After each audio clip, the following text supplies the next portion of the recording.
Sometimes, even when the cameras are watching, they don't have the answers. When someone goes missing, CCTV footage can be a powerful tool, a glimpse into a person's final known moments. But sometimes that footage only deepens the mystery. That's exactly what happened in the strange disappearance of 26-year-old Reece Kearney from Queensland, Australia.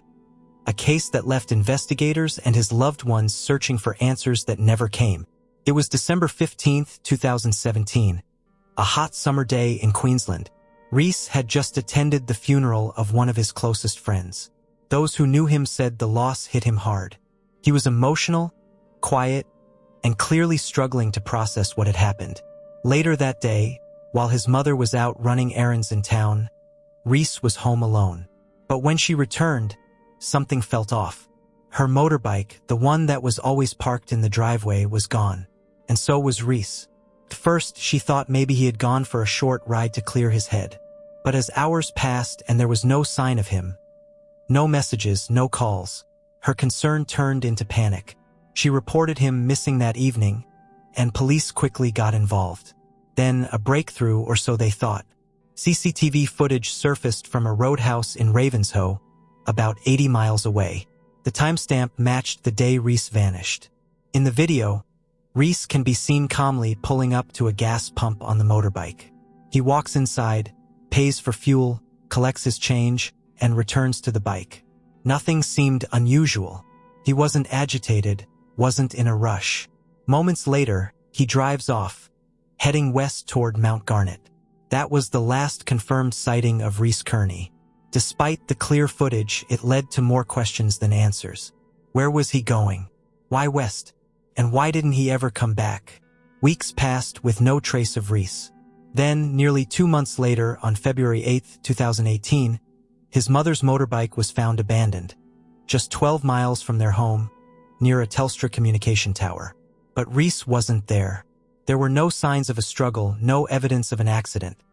Just the bike, parked neatly as if someone had planned to leave it behind. A few days later, another clue surfaced. Some of Reece's clothes were found scattered in Georgetown, a town over 180 miles away. Investigators began to theorize that after abandoning the bike, Reece may have hitchhiked there. But that only deepened the confusion. If he made it that far, why didn't he call home? Why didn't he contact anyone? Not even to say he was safe.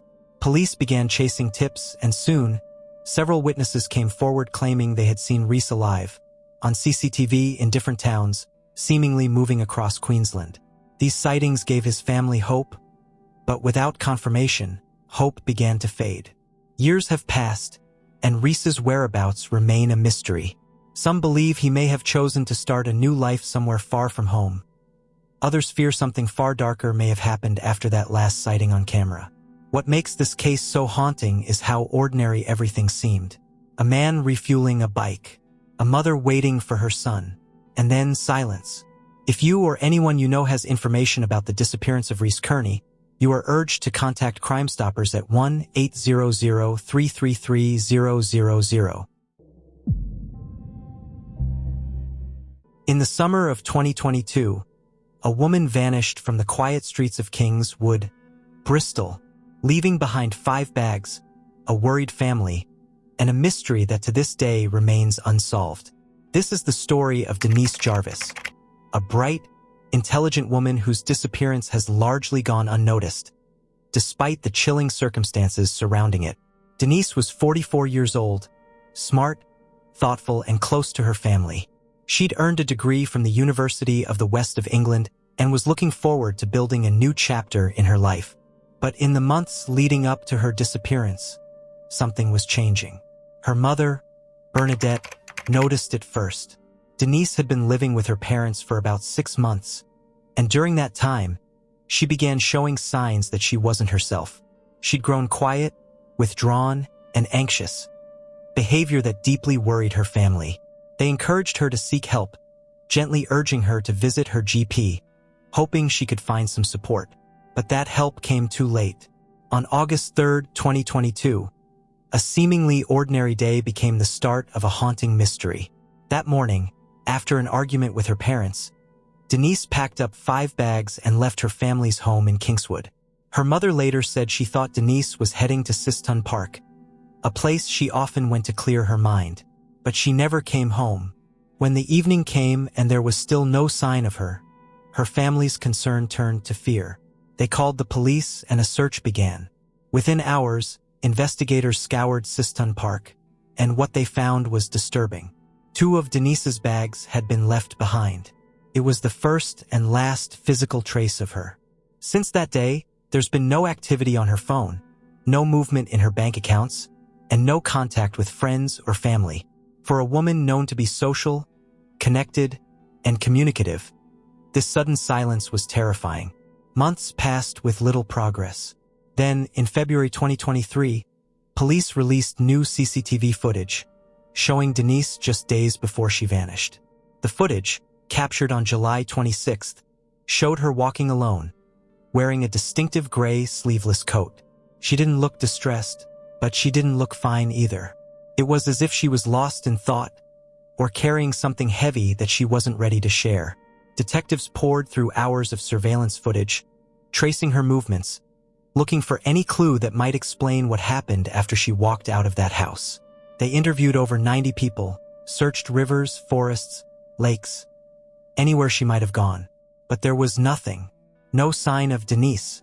And then came whispers of sightings. Early in 2023, locals in Kingswood reported seeing a woman who looked like her, wandering the streets. Weeks later, another report surfaced hundreds of miles away, this time from Cornwall, where a woman resembling Denise was allegedly seen sleeping rough. For a brief moment, her family's hope was reignited. Could she have left willingly? Was she alive, living off the grid, trying to escape something? Or were these just mistaken identities, people wanting to believe they'd seen her? Police never confirmed the reports, and those sightings faded away, just like Denise herself. Today, more than 2 years later, the disappearance of Denise Jarvis remains one of the most overlooked missing persons cases in the UK. Her parents still live in Kingswood, still hoping for a knock on the door, a call, or a clue that will finally tell them what happened to their daughter. Denise was last seen wearing a gray sleeveless coat, black jeans, and a white shirt. She was described as around 5 feet 6 inches tall, with dark blonde hair and a slim build. If you have any information, no matter how small, please contact Avon and Somerset Police on 101, quoting incident number 522-218-6376. This is the mysterious disappearance of 24-year-old Rory Allen Satoke, a case that has left his family desperate for answers, and a small California community haunted by questions that no one seems willing to answer. Rory grew up in Reading, California, a tight-knit community where everybody knew everybody. He was known for his easygoing smile and the kind of charm that made friends wherever he went. He graduated from high school in Shasta, and his family says he was well-liked, the kind of person who could walk into a room and light it up.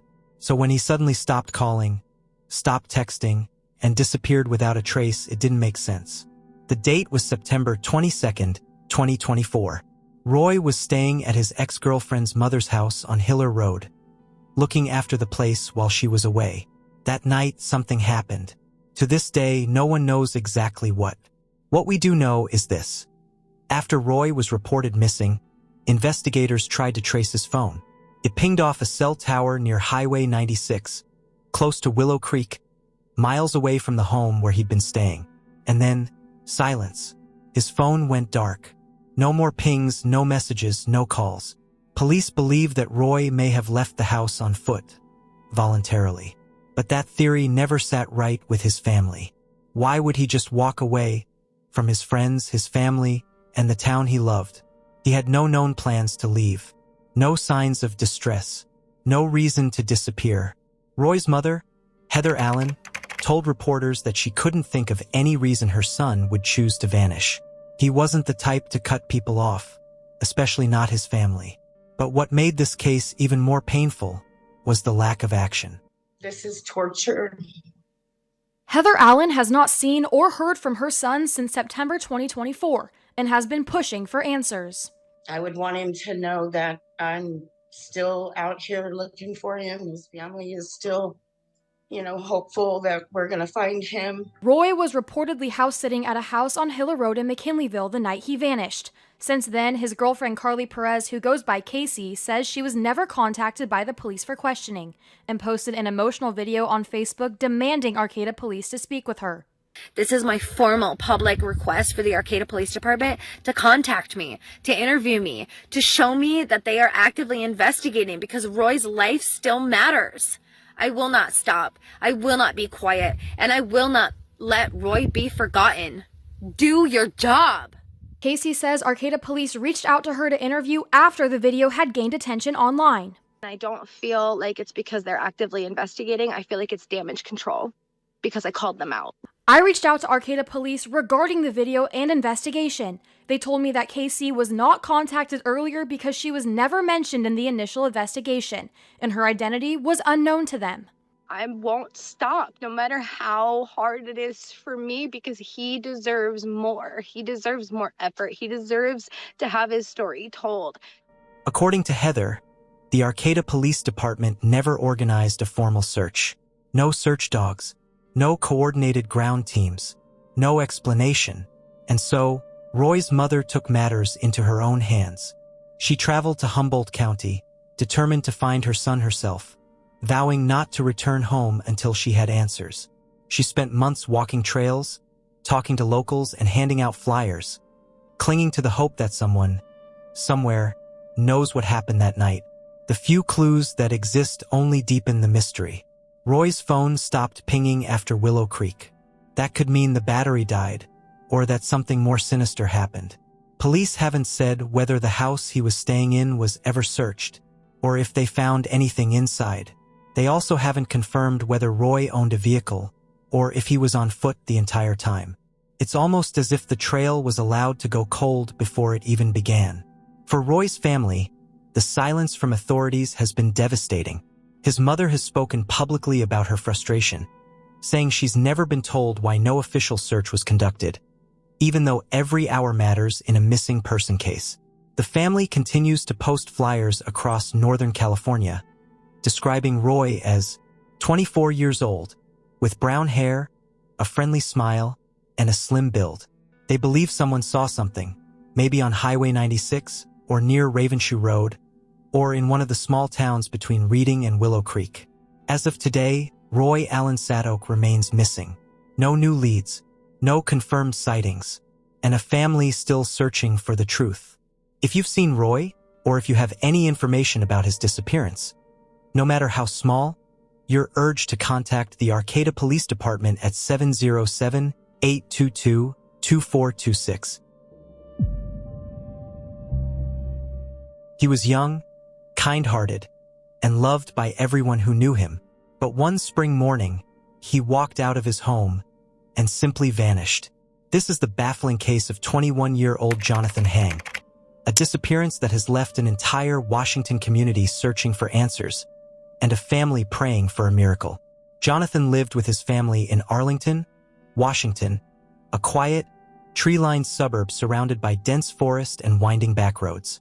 He was known for his gentle nature and his love of walking, peaceful, familiar walks that helped calm his mind. Jonathan had high-functioning autism, but his family described him as incredibly bright and responsible. He always told them when he was leaving the house. Always, which is why, when he didn't, something felt wrong immediately. It was March 30th, 2025. That night, Jonathan's family saw him at home around 7:30 p.m. Everything seemed perfectly normal. But in the early hours of the morning, around 5:30 a.m., one family member thought they heard the sound of the back door opening. They weren't sure. Maybe it was nothing. But by sunrise, Jonathan was gone.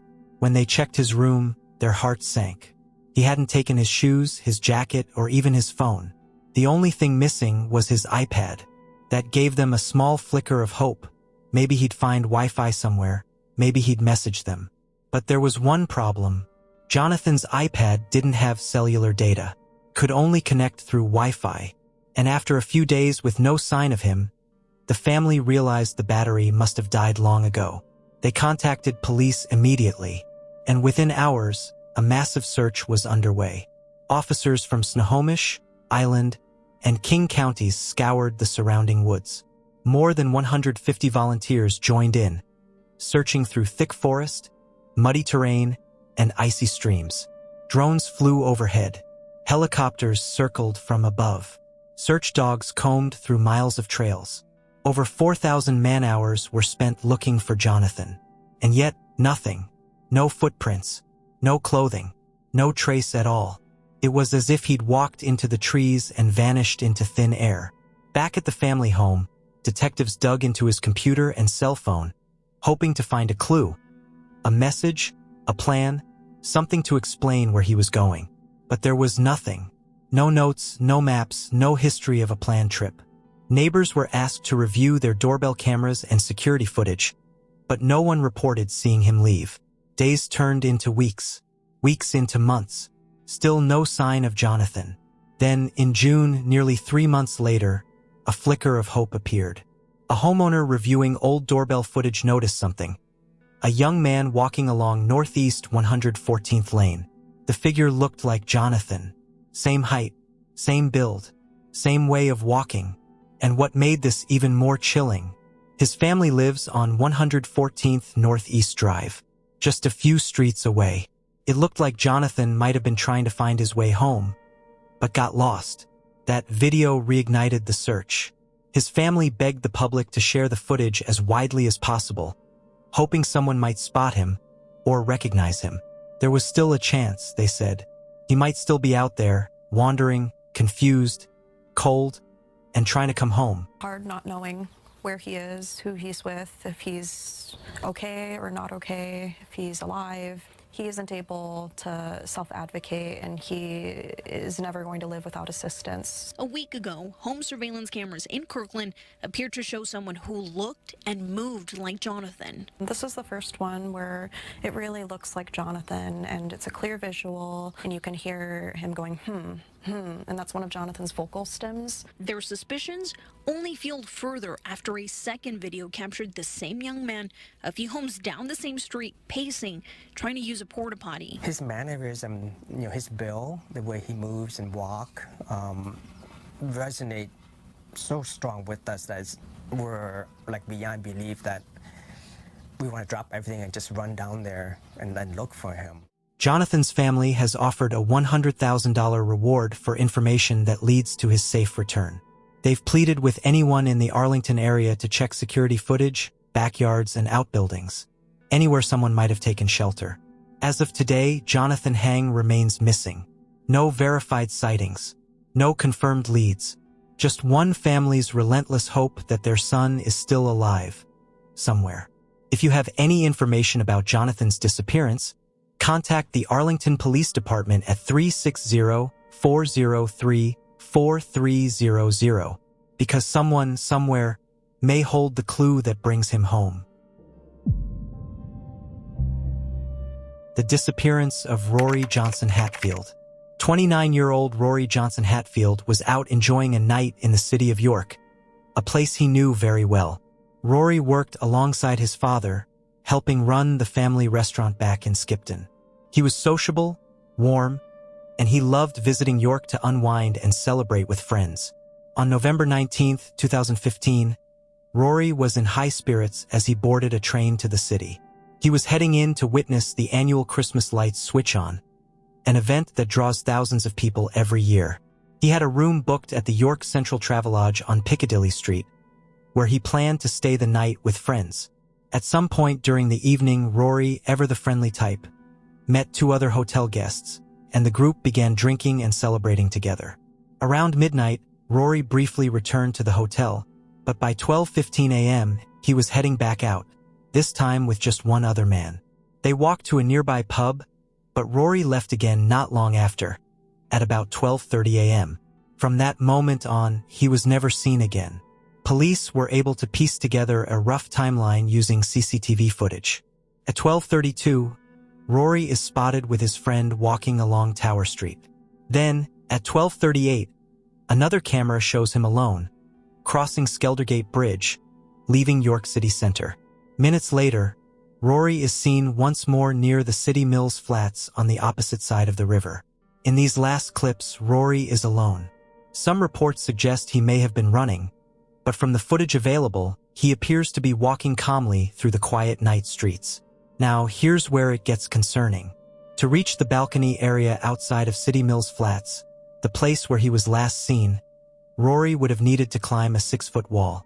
That same area overlooks the river. Some have speculated that he may have fallen in, or perhaps even entered the water himself.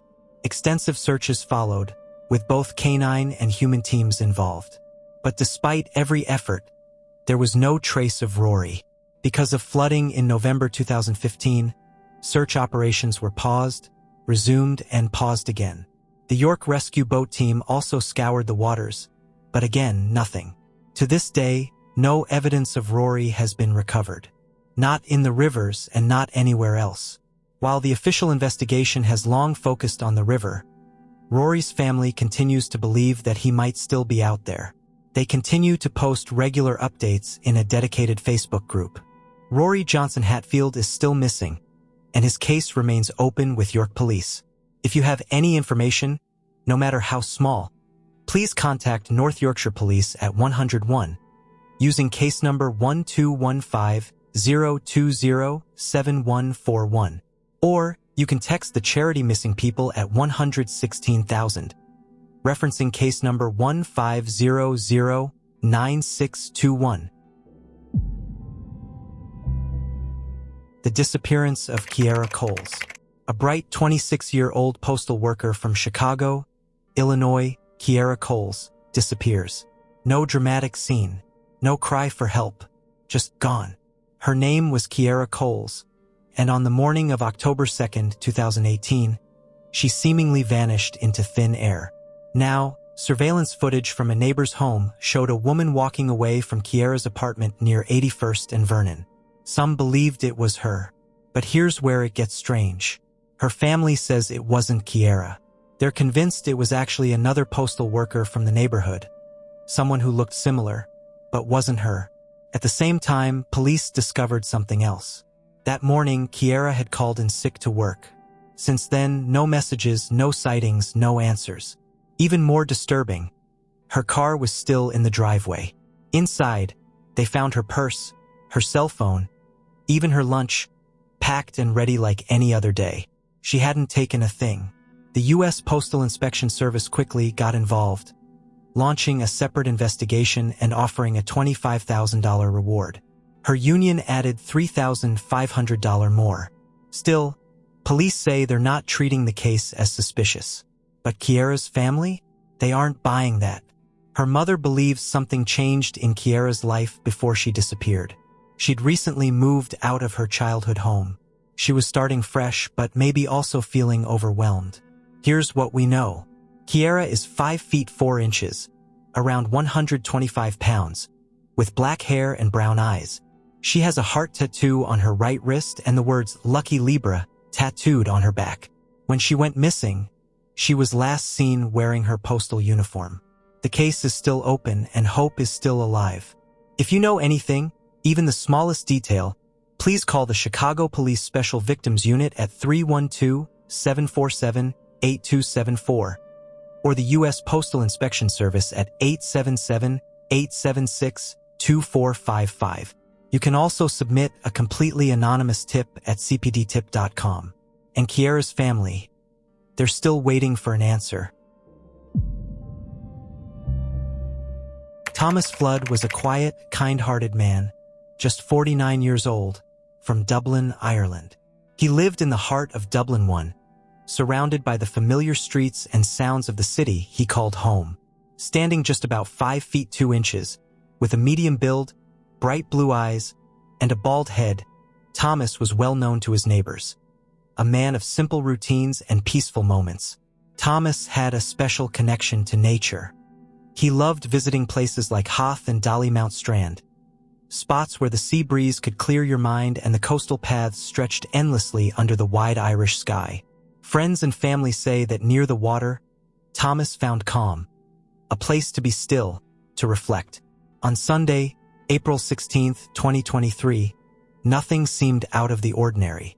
At exactly 11:02 a.m., Thomas left his home, dressed casually, ready for what looked like a typical, quiet day trip. He made his way toward Drumcondra Road Lower and soon arrived at Drumcondra train station. He boarded a city-bound train, arriving at Connolly Station at 11:25 a.m., then transferred onto a DART service heading for Hoth, a route he knew well. Thomas boarded the DART at 11:45 a.m., and just after noon, he got off at Hoth Station, a popular, beautiful place where many would spend a Sunday afternoon. After getting off the train, Thomas stopped at a shop near the station. He bought a sandwich and 2 bottles of Diet Coke. Simple, familiar things. It seemed clear he planned to enjoy a quiet walk, maybe sit somewhere with a view. He then boarded a Dublin bus from Harbour Road to Thornby Road, getting off near the Summit Pub at 12:42 p.m. Surveillance cameras caught him one last time, walking toward Bailey Green Road, holding a blue plastic shopping bag, likely with his lunch inside. That was the last known image of Thomas Flood. His phone remained active until about 7 p.m. that evening, but no calls, no texts, no contact. His family quickly knew something was wrong. This wasn't like Thomas. He didn't just vanish. A missing person report was filed, and the search began. The Irish Coast Guard, local Gardaí, civil defense teams, and community volunteers searched with boats, search dogs, and drones soaring over cliffs and rocky coastlines. Every path, every forested trail was combed through. But despite all their efforts, no trace of Thomas was found. Thomas wasn't famous. He didn't seek attention.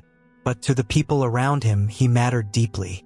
A soft-spoken man, polite, reflective, someone who found joy in the simple, peaceful moments that most of us overlook. His disappearance sent shockwaves through his family and the entire community. Thomas wasn't someone who took risks. He wasn't reckless. He just went out for a walk and never came back. As of today, Thomas Flood remains missing. Even after exhaustive search efforts, public appeals, and careful review of every lead, no further clues have emerged. Authorities continue to appeal to the public. If you were in Hoth that day, if you saw something, captured a photo, or even recall a small detail, please come forward. A simple sighting, a memory, could be the missing piece his family desperately needs. Thomas's family is still waiting for clarity, for peace, and above all, for Thomas to come home. If you have any information about the disappearance of Thomas Flood, please contact Mountjoy Garda Station at 01666-8600, the Garda Confidential line at 1-800-666-111, or reach out to any Garda station. The vanishing of Tay Anihana, a mystery that makes no sense. She walked out of a hotel and disappeared into the night. The disappearance of 25-year-old Tay Anihana has left investigators deeply concerned because everything she owned was left behind in her hotel room. No wallet, no clothes, no bag, nothing.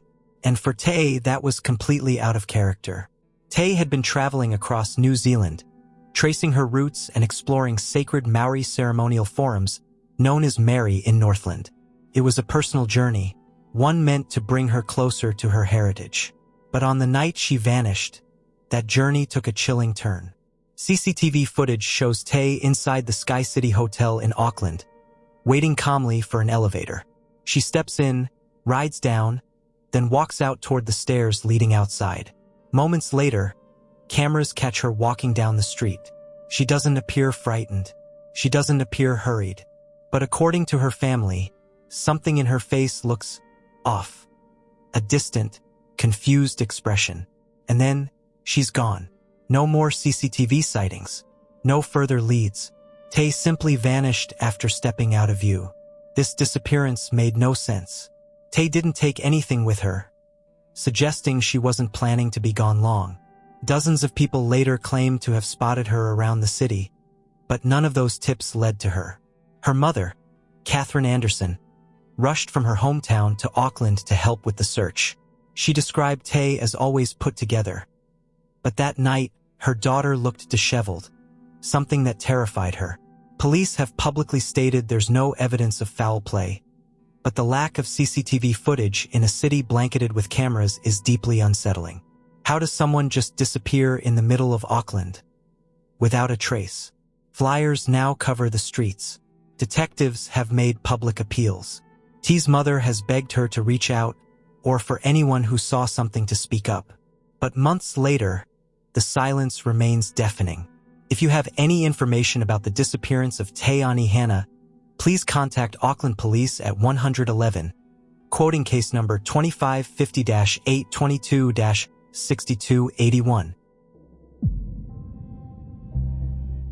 20-year-old SUDIKSHA KONANKI, a student at the University of Pittsburgh, vanished while vacationing in Punta Cana, Dominican Republic. And despite plenty of clues, she's still nowhere to be found. Her family is desperate for answers. Authorities are frustrated. And one man, the last person to see her, has given contradictory statements about what really happened that night. On March 6th, SUDIKSHA and her friends were staying at an upscale resort. That night, they went out for drinks at a local bar. CCTV footage shows her laughing, chatting, and enjoying the night until something changes. At one point, she's seen walking toward a pillar, appearing sick, likely from too much alcohol. Still, the night continued as a power outage hit the bar. The group decided to leave. Cameras later captured SUDIKSHA walking hand in hand with Joshua Reba, a student from St. Cloud State University in Minnesota. At 4:15 a.m., they headed toward the beach. At 5:50 a.m., their friends left, and from that moment on, SUDIKSHA was never seen again. When police questioned Joshua Reba, his story kept changing. At first, he claimed SUDIKSHA entered the water, but the waves were too rough. He said he rescued her. Later, he stated they went separate ways. Then, in another version, he claimed he passed out on the beach, and when he woke up, she was gone. The next morning, at 8:55 a.m., Joshua was caught on security cameras returning to his resort, but something was off. His shirt and shoes, which he had worn at the bar, were missing. A search of the beach led to the discovery of SUDIKSHA's clothes, neatly left on a lounger, but she was still missing. Reba has been cooperating with authorities, but because he was the last person to see SUDIKSHA, he remains a person of interest. His passport has been seized, preventing him from leaving the country. His parents are outraged, claiming he's being unjustly detained and questioned without a lawyer or translator. For now, he's confined to his hotel room, only allowed out for police questioning. Initially, the case was thought to be an accidental drowning, but investigators aren't so sure anymore. They haven't ruled out foul play, and Joshua's refusal to answer certain questions, on the advice of legal counsel, has only deepened suspicion. Over 300 people have scoured the area, desperately searching for any sign of her. So far, nothing. But local authorities have vowed to keep looking. And until SUDIKSHA is found, they will continue questioning everyone involved. Because somewhere out there, someone knows the truth. And her family won't rest until they find it. Missing person cases are often baffling, but it's even more unsettling when the person disappears in a place they seemingly had no reason to be. That's exactly what happened to Daniel MIZZI, who vanished without a trace from St. Ives, Cornwall, in December 2023. Daniel came from a close-knit family and lived in Plymouth, England, with his older brother Jake and their pets. According to Jake, Daniel was a homebody. He didn't travel much. His daily routine was simple, a short walk around the local area. That was it. The only time he went further was for a quick store run. Daniel worked as a freelance writer, covering gaming news and blog content for others. Later, Jake discovered Daniel had some debts, but nothing too serious. In the days and weeks leading up to his disappearance, everything seemed normal. No major projects, no signs of distress, and no reason at all to believe he would just disappear. But then, on the morning of December 8th, Daniel did something unusual. He bought a return ticket to St. Earth Station in Cornwall, a place he had no known connection to. From there, he walked towards St. Ives. CCTV captured Daniel at the train station, and later in St. Ives at 1:28 p.m. Then, at Porthmeor Beach, the last confirmed sighting of Daniel was at 1:38 p.m., walking toward the coastal path. That night, Daniel never came home. Jake knew right away something was wrong. Daniel would never stay out overnight without telling someone. His family reported him missing, and police quickly traced his movements to St. Ives. But there was one major question: why was he there? Daniel had no friends or family in the area. Maybe he was just on a day trip, but for someone as cautious as Daniel, that seemed unlikely. And what about the coastal path? Jake couldn't believe his brother would risk walking there. December weather makes the path dangerous. Muddy, slippery, and treacherous. And knowing Daniel, he wouldn't have felt safe. Then there was another thing: Daniel was afraid of water. Even though he could swim, he avoided it. So if he did fall, it almost certainly wasn't intentional. Aside from his phone, Daniel had taken a charger and shower gel. Had he planned to stay overnight? Maybe. He had a small bag, possibly with extra clothes. But his intentions that day remain a mystery. His phone last pinged from a mast in Camborne at 6:40 p.m., a town about 20 minutes away by car. A bus connects the two towns, but Daniel's family believes he was still in St. Ives, and the Camborne location was just a signal issue. Police have spoken to witnesses, people who passed Daniel in CCTV footage, but no one saw where he went. So, what happened to Daniel MIZZI? Could he have suffered an accidental fall? Police don't believe he intentionally fell from the cliffs. But what do they think happened? For now, there are more questions than answers. At the time of his disappearance, Daniel was 35 years old, 5 feet 6 inches tall, with short curly brown hair. He was last seen wearing a dark jacket, jeans, and brown shoes. If you have any information, please contact local police, referencing case number 502-303-2378.